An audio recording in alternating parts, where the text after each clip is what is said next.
Hey guys, welcome to the newest installment of Quick Encounters.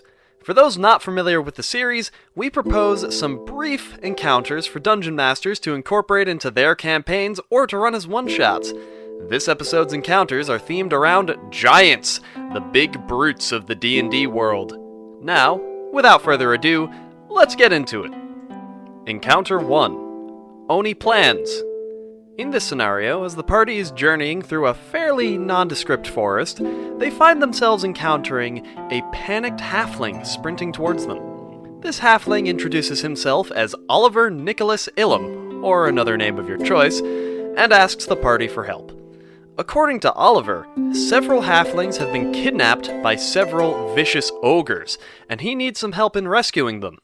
In truth, the kidnapping was organized by Oliver, if there even were halflings kidnapped, and Oliver is actually a creature called an Oni, a greedy, shape-shifting giant. Oliver will attempt to lead the players into a cave in which several ogres await the players, and once there, Oliver reveals himself and attempts to take the players down. Notes and suggestions. The first thing to note about this scenario is that Oni are strong. Their regeneration, maximum hit points, and innate spell casting can allow them to punch above their weight pretty well, so be sure to run this for a mid to high level party.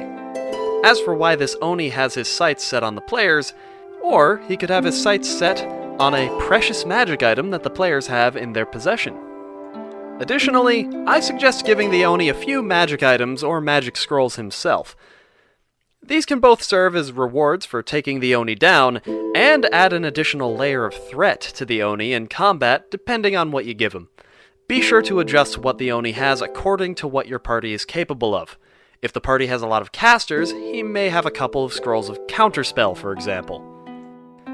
Thirdly, adjust the ogre minions according to the party. Against strong enough players, the ogres are unlikely to pose that much of a threat, at least compared to the Oni.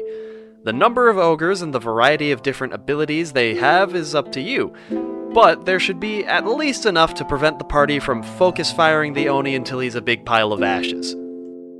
Encounter 2. Terry the Troll's Terrible Day. Haha, get it? As the party approaches a small village with some surprisingly tall buildings, they find it in a pretty rough state. There was evidence of a small scuffle between a troll and some individuals that are not currently present, and many villagers are searching and calling for a Terry.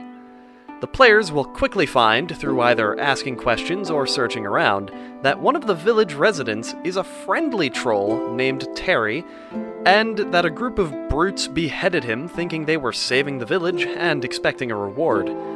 Terry's head is still in the village, but his body is run off into the woods, as have the adventurers that beheaded him, and the town is offering a hefty reward if the players can find Terry's body and put his head back on his shoulders before his body grows a new head. Nobody knows what'll happen then. Either Terry would be lost in the woods, his new head might not have Terry's memories, or those adventurers might find Terry's body and finish the job that they started. Either way, the clock is ticking. Notes and suggestions. This can be run for basically any player level, but low to mid would probably work best for this. Additionally, one way to establish Terry as being unlike other trolls and more likely to live peacefully among regular humanoids is to give him a headband of intellect. Plus, depending on how you want to run this, the adventurers that beheaded Terry can be a significant force and potential combat encounter. Otherwise, you can have the players focus more on finding Terry's body and subduing it so they can reattach the head. Either way, the players will be on a timer, possibly multiple timers if the other adventurers are still looking to kill Terry. If Terry participates in any combat, be sure to adjust his behavior according to the strength of the players and the enemies. Trolls are pretty strong, and if the players are low enough level, Terry fighting the enemies alongside the party could trivialize the combat, at least if you're running this for a low-level party. It may be good to make Terry a pacifist in this case. Alternatively, for a higher-level party, you can potentially buff the enemies and have Terry as an ally, helping the players either scare away or defeat the antagonistic adventurers, while still keeping combat a little bit tough. Thank you for coming to this installment of Quick Encounters! If you enjoyed, please be sure to like, subscribe, and click the little notification bell so you can stay up to date on our latest content. Additionally, we have a Twitter and an Instagram. Just look us up at Wonder and Widget for both of those. That is all we have for this video. Have a beautiful day.